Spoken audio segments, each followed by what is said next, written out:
AP GP mix करके, again ये 2024 का क्वेश्चन है, बहुत आराम से पढ़ेंगे और जैसा बोल रहा है बहुत इजीली वो चीज़ें लगाते जाएंगे, कुछ एक्स्ट्रा ऑर्डिनरी नहीं करना है। Let second, eighth and 44 term of a non constant AP.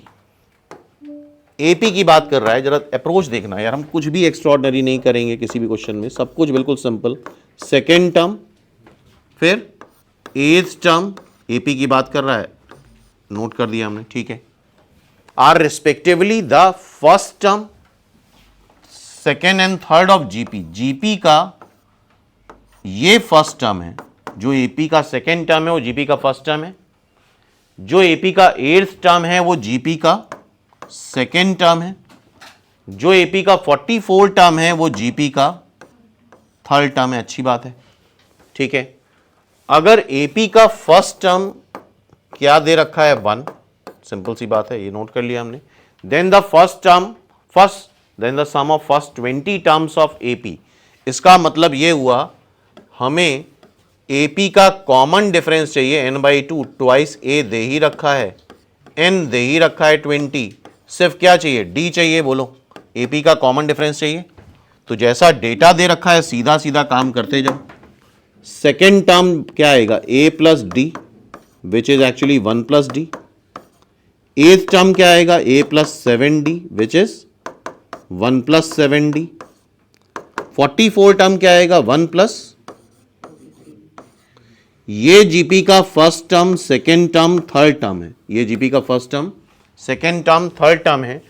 और जीपी अगर ये first term, first second third term है तो क्या होगा, square of middle term is equal to product of adjacent term,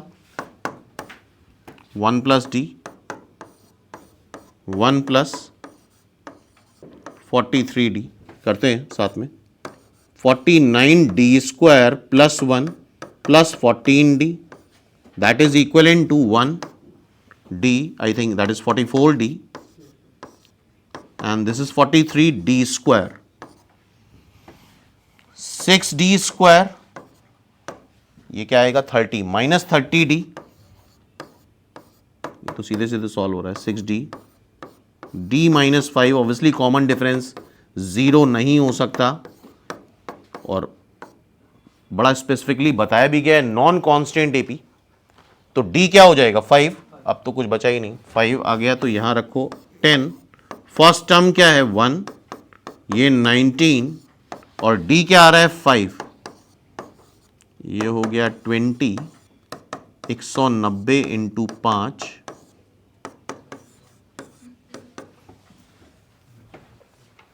200, 1000, कितना आ जाएगा 990, 970।